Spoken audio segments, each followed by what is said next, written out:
Alter Arius, seorang bangsawan penguasa wilayah di planet kompetitif, membuat suasana menjadi hening seketika ketika dia memberikan penawaran yang tinggi kepada Yeu yang dilelang dari wilayah Cicicak. 1 miliar? Apa aku tidak salah dengar? Kata seorang penguasa wilayah di sana yang anggap kalau si Alter ini sudah gila dan ngerasa sangat nggak pantas buat ngehargain seorang manusia dengan harga 1 miliar. Bangsawan lain yang dikenal sebagai Fit Papa bersaudara berkata, seperti yang diharapkan dari Alter. Dari dialah didapati jika Alter ini memegang wilayah paling luas di seluruh planet. Dia bahkan bisa dengan gampangnya menggelontorkan 1 miliar untuk bisa mendapatkan budak perang. Berbeda dengan para bangsawan dengan wilayah kecil yang hanya bisa menonton Alter mengambil harta karun. Tak membiarkan Alter mendapatkan apa yang diinginkan, bangsawan yang mirip Blaze bernama Charlie Alberto mengangkat tangan dan menaikkan penawaran jadi harga 1,5 miliar. Charlie tahu jika Alter itu memiliki standar yang sangat tinggi, jadi siapapun orang yang disukainya pasti bukanlah sekedar orang sembarangan. Dari 1,5, penawaran dengan cepat bertambah ke 2 miliar, dan yang naikin harga bet kali ini bukan Alter, melainkan Fit Papa. Dia bahkan langsung tambahin lagi jadi 2,5 miliar, seraya berkata jika Nona Alter nggak mau naikin harga lagi, maka dia bakalan mengambil budak perang tersebut. Sambil pasang wajah sedikit kesal, Alter ngerasa kalau Fit Papa ini kayaknya lagi pengen main-main sama dia. Pria tersebut mencoba naikin harga supaya Alter ujung-ujungnya malah membuang-buang lebih banyak uang lagi. Mendengar itu, Fit Papa langsung menyangkalnya. Dia berkata jika tim budak perang dari wilayah Cicicak itu memang sangat berharga dan memiliki nilai yang tinggi untuk bisa didapatkan. Ya, Alter mengakui jika budak perang satu ini memang layak dihargai dengan harga yang tinggi, dan karena dia tidak akan mundur untuk bisa mendapatkannya, dia bakalan ngasih paham Fit Papa dengan seberapa mantepnya kekuatan uang itu. Pada akhirnya Alter langsung naikin tawaran, gak tanggung-tanggung, langsung melambungkannya ke angka 10 miliar. Penguasa wilayah lain yang mendengarnya langsung pada terkaget-kaget, benar-benar gak nyangka kalau penawaran yang muncul bakalan setinggi itu. Begitu pula dengan Pak Hakim yang sama sekali gak menduganya dan terdiam untuk sesaat. Fit Papa yang dikasih paham langsung gebuk meja, ngerasa kesal tapi dia sama sekali gak bisa apa-apa kalau masalahnya tarung banyak-banyakan uang lawan Alter. Sedangkan Charlie, dia mengakui jika dia gak punya sumber daya uang yang menakutkan kayak Alter, makanya dia milih buat nyerah aja. 10 miliar pertama, 10 miliar kedua, 10 miliar ketiga. Pak Hakim mulai menghitung gara-gara gak ada lagi yang naikin harga tawarannya. Sebelum akhirnya Pak Hakim ketuk palu, berkata jika Yeu dan timnya kini secara resmi berada di bawah kendali Alter dan mereka akan menikmati otoritas tertinggi di wilayah Alter. Bersama dengan itu Pak Hakim menutup pertemuan di antara mereka. Sambil membungkuk dan memberikan hormat perpisahan kepada penguasa wilayah lain, Alter berharap jika pertemuan di antara mereka selanjutnya akan lebih menyenangkan. Dan fush, suara mendesing yang terdengar menandakan para bangsawan pergi meninggalkan ruangan pertemuan. Dan yang terakhir meninggalkan ruangan tersebut adalah Fit Papa bersaudara.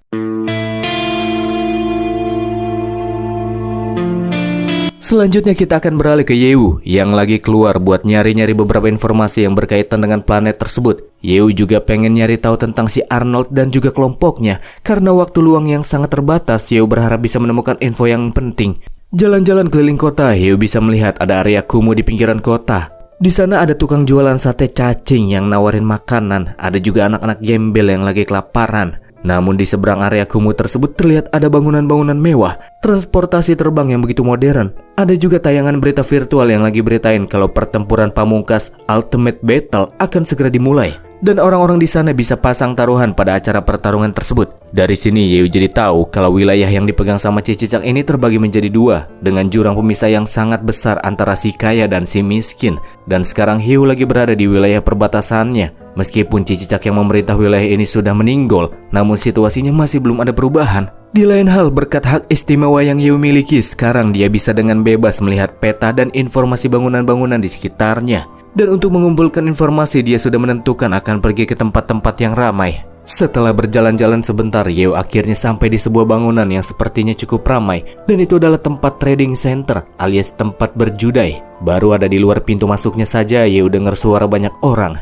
Walaupun masih siang, tempat judai itu terlihat sangat hidup. Ada yang datang di sana cuman buat senang-senang, minum-minum sambil chill. Tapi kebanyakan dari mereka datang buat mempertaruhkan uangnya, yang siapa tahu bisa digandain.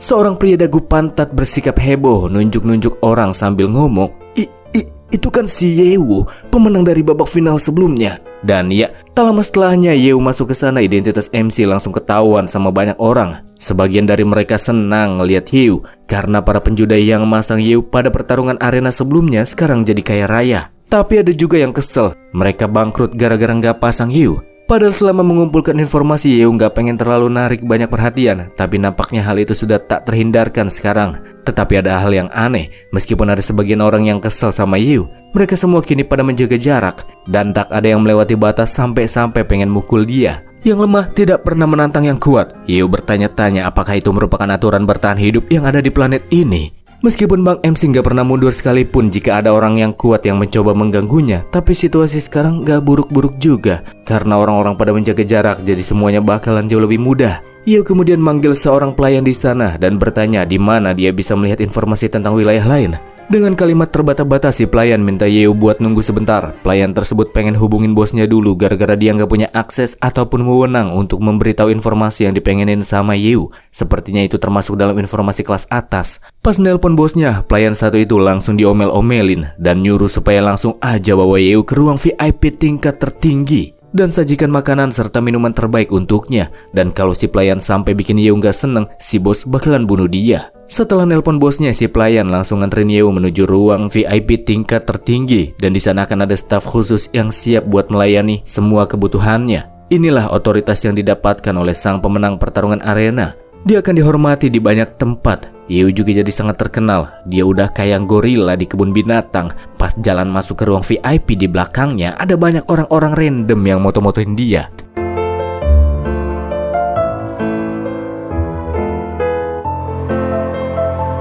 Ketika melangkah memasuki ruang VIP tingkat tertinggi, Yeo cukup terkejut melihat ruangan yang sangat sunyi dan dipenuhi oleh barang-barang yang cukup mewah dan begitu berkilau. Sangat berbeda sama ruangan berisik yang dipenuhi oleh para penjudai di luar. Gak pakai lama, Yeo langsung pergi ke arah layar superkomputer untuk melakukan pencarian informasi. Dia juga langsung disambut oleh sistem informasi tingkat tertinggi di tempat tersebut yang memberitahukan jika Yeo bisa mencari banyak informasi seperti 10 faksi penguasa wilayah, aturan dari Ultimate Battle, atau distribusi budak perang. Pas lagi milih-milih informasi, tahu-tahu datang bos pemilik tempat judai tersebut dan ternyata dia adalah si Mata Tiga pembawa acara arena. Baginya suatu kehormatan Yeo datang ke tempat tersebut. Makanya supaya Yeo bisa senang di sana, si Mata Tiga bawa 4 LC cantik yang katanya sih sangat suka sama orang-orang kuat. Baru juga tiba di sana, para LC tersebut langsung pada ngerubungin Yeo, nawarin makanan, nawarin minuman, nawarin pelayanan tambah-tambah, megang-megangin beliau, menggoda-goda beliau dengan alasan kalau mereka ini kecintaan sama orang yang kuat. Pas lagi digoda-goda, Yeo tiba-tiba ngilang dan tahu-tahu udah ada di belakang si Mata Tiga. Nepuk pundaknya sambil berkata kalau dia berterima kasih karena alien tersebut udah ngasih tawaran yang terkesan baik. Tapi sayangnya keberadaan Yeo di sana bukan cuma buat senang-senang dan ada urusan yang mesti dia selesaikan. Makanya si Mata Tiga disuruh buat cabut aja dari sana. Aku mengerti, orang-orang kuat memang selalu memiliki tujuan yang jelas. Maafkan kelalaian saya, Pak, kata si Mata Tiga yang juga ngerasa kalau aura kekuatan yang dimiliki Yeo sekarang itu jauh lebih kuat dari sebelumnya. Memang bukan orang sembarangan beliau. Si Mata Tiga langsung ngajakin keempat LC tersebut keluar dari sana sebab keberadaan mereka cuma gangguin Yeo yang lagi sibuk.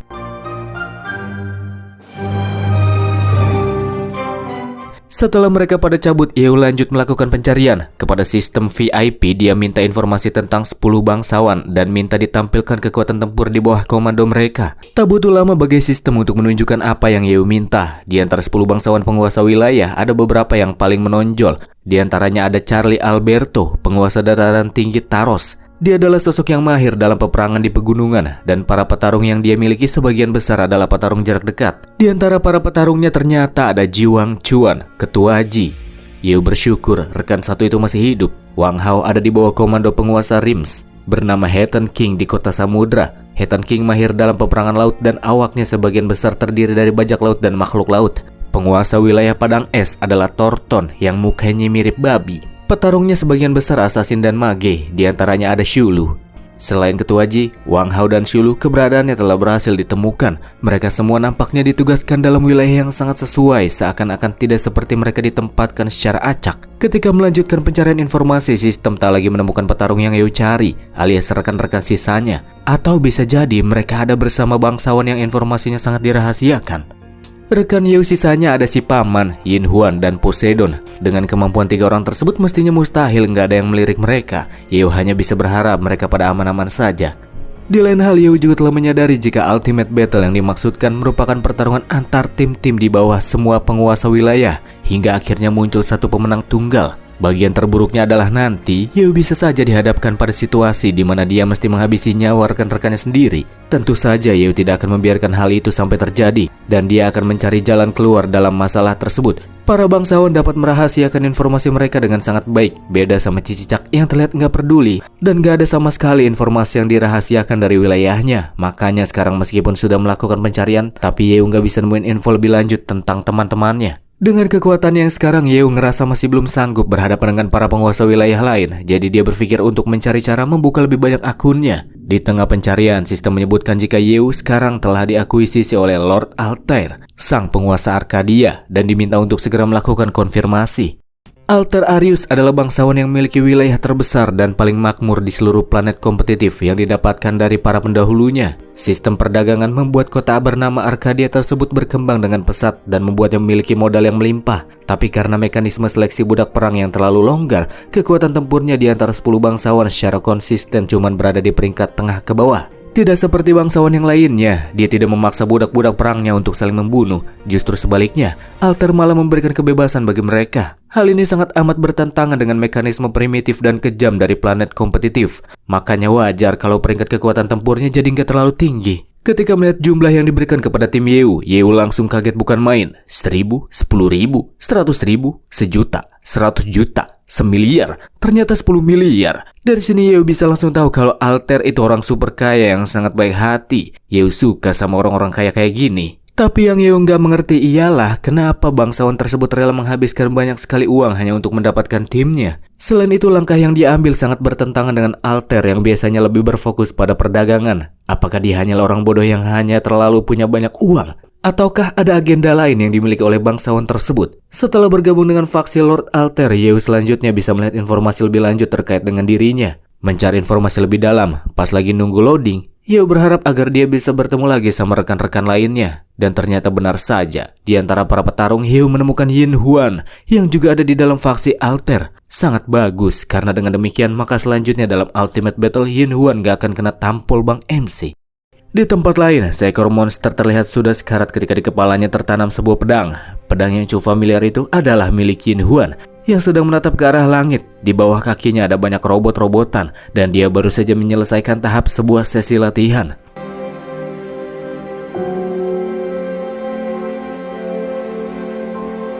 Ceritanya, sesi latihan Yin Huan masih berlanjut, dan selanjutnya dia akan berhadapan dengan beberapa monster mekanik yang cukup kuat, sementara dia sendiri sekarang masih berada di level 385. Ketika salah satu musuh datang menyerang dengan cakarnya yang tajam, serangan musuh bisa dihentikannya dengan mudah, dan balik mencabik-cabiknya dengan serangan pedang cepat ke depan. Di tengah-tengah pelatihannya, Yin Huan memikirkan Yeo, apakah Bang MC masih sehat dan baik-baik saja? Di planet asing ini semuanya akan dimulai dari nol, dia jadi ngerasa khawatir jika Yeo sampai bertemu dengan bahaya. Tapi di saat itulah dia keinget pas Yeo nyelamatin dia, menggendongnya dan bertanya apakah Yin Huan baik-baik saja. Segera setelah teringat momen main gendong-gendongan itu, Yin Huan jadi ngerasa bodoh. Ngapain juga dia mesti khawatir sama Yeo yang jauh lebih strong dari dia. Dan justru sebaliknya, malah selama ini Yin Huan lah yang udah berulang kali diselamatkan. Gara-gara kebanyakan mikirin Yeo, Yin Huan malah jadi nggak fokus dalam latihannya. Emang susah orang kalau udah kecintaan. Ya apapun itu, yang terpenting sekarang adalah Yin Huan bertekad untuk menjadi jauh lebih kuat lagi. Bersama dengan itu, cewek tersebut kembali melanjutkan latihan, melancarkan serangan kepada para robot mekanik di hadapannya. Yin Huan mengaktifkan Song of the Shadow, tarian bayangan tusukan instan, bergerak dengan cepat lalu menusukkan pedangnya ke beberapa bagian tubuh musuhnya. Saat itu dia ngerasa kalau dia mesti tumbuh lebih kuat lagi agar sampai tidak ketinggalan terlalu jauh sama Yeo. Makanya dia minta kepada operator latihan untuk terus meningkatkan level dari para monster-monster mekanik yang mesti dia lawan. BTW ini adalah semacam pertarungan virtual gitu teman-teman. Berdasarkan kemampuan Yin Huan yang sekarang, musuh terberat yang harus dia lawan pun dikeluarkan. Lawannya kali ini adalah Zero Steel Destroyer. Karena kemampuan lawan yang berbeda cukup signifikan, jika Yin Huan berhasil mengalahkannya maka dia akan diikut sertakan dalam Ultimate Battle dan menerima bonus pengalaman tambahan sebesar 1000%. Zero Steel Destroyer sendiri ada di level 450, robot mekanik berbentuk humanoid dengan 2 senjata plasma di masing-masing lengannya. Ukurannya juga jauh lebih besar daripada Yin Huan. Musuh melepaskan sebuah tampulan besar sebagai serangan awal, namun Yin Huan yang sigap berhasil menghindarinya, melompat lebih dulu ke atas. Serangan lanjutan musuh melepaskan tembakan plasma, dan lagi-lagi Yin Huan gak kena damage dengan dia yang lebih dulu mengaktifkan barrier pedang sebelum tembakan terdaratkan. Gara-gara serangan musuh terlalu kuat, barrier Yin Huan mulai terkikis. Memang dia gak kena serangan tersebut secara langsung karena bisa menghindar ke samping arah tembakan tepat ketika bariernya hancur. Tapi efek dari ledakan yang membentur permukaan membuatnya terhempaskan ke arah dinding batuan dengan cukup keras. Darahnya terkuras setengah serta menerima status abnormal, burning, yang secara terus-menerus akan menguras health-nya dan menguras ketahanan fisiknya. Zero Steel Destroyer secara personal merupakan musuh terkuat yang pernah dilawan oleh Yin Huan dalam sebuah duel. Karena sekarang tak ada lagi yang bisa memberikan bantuan untuknya. Dia bertanya-tanya apakah dengan kekuatan yang sekarang dia bisa mengalahkan musuh kuat tersebut. Yin Huan memang merasa takut, tapi kalau dibandingin sama Yu, rasa takut dan keputusasaan yang dialami oleh Bang MC pasti lebih besar daripada ini, dari yang sekarang dirasain sama Yin Huan. Namun Yu tidak pernah menyerah dan memilih untuk terus maju tanpa henti. Bagi Yin Huan, anggapannya tentang Yu saat itu jadi bahan bakar tersendiri yang bikin dia kembali bangkit dengan kepercayaan diri tinggi. Berhadapan dengan musuh yang lebih kuat, dia gak mau kalah lagi, karena hanya dengan menjadi lebih kuat dia bisa bertarung bersama Yu. Yin Huan mengangkat pedangnya yang merupakan artefak Yuanchu dan mengaktifkan domain kerajaan bayangan, tempat di mana mereka yang diajak masuk ke dalamnya akan segera beristirahat dalam tenang. Ketika masuk ke dalam kerajaan bayangan, musuh tidak dapat merasakan lagi keberadaan Yin Huan. Makanya Zero Steel Destroyer langsung melepaskan tembakan random secara terus-menerus. Hanya saja nggak ada satupun serangan tersebut yang kena, dan Yin Huan tahu-tahu udah ada di belakang kaleng kuat tersebut. Dan dia melepaskan sebuah tarian pedang untuk mengambil satu lengan lawannya. Itu cuma awal. Selanjutnya Yin Huan yang pergerakan yang gak bisa diprediksi mulai menyerang bagian tubuh yang lainnya secara teratur, dan musuh sama sekali gak bisa melakukan perlawanan. Dengan legowo dia cuma bisa menerima tiap serangan kuat Yin Huan, dan boom, Yin Huan mengakhiri Shadow Skills Eternal Calamity-nya dengan terlihatnya ledakan dan lambang bintang istri Will. Bersamaan dengan itu muncul notif bahwa Yin Huan telah berhasil mengalahkan bosnya, dan dia juga langsung mendapatkan kenaikan level yang cukup tinggi. Sekarang dia berada di level 400, membuatnya jadi lebih percaya diri saat kembali ketemu sama Yu nanti.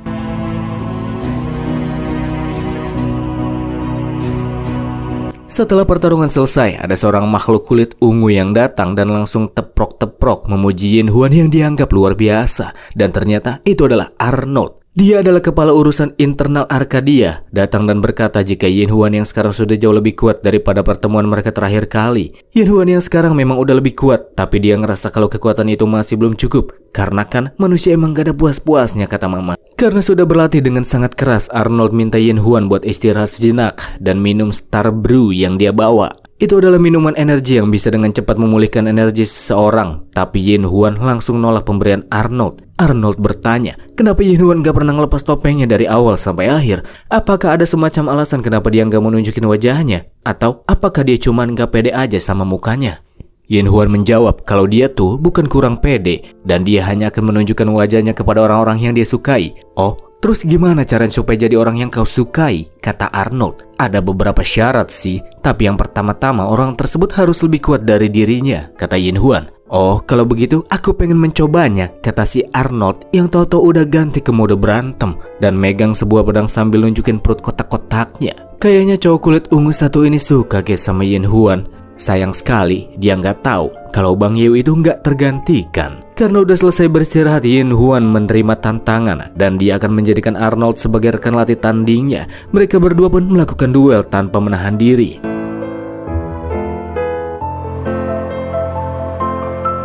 Kita akan kembali lagi ke Yu yang lagi jalan-jalan naik drone gede dan tahu-tahu dia udah sampai kota bintang Arcadia, kota yang sangat futuristik dan bikin Yu cukup terpukau setelah melihatnya dengan mata dan kepalanya secara langsung.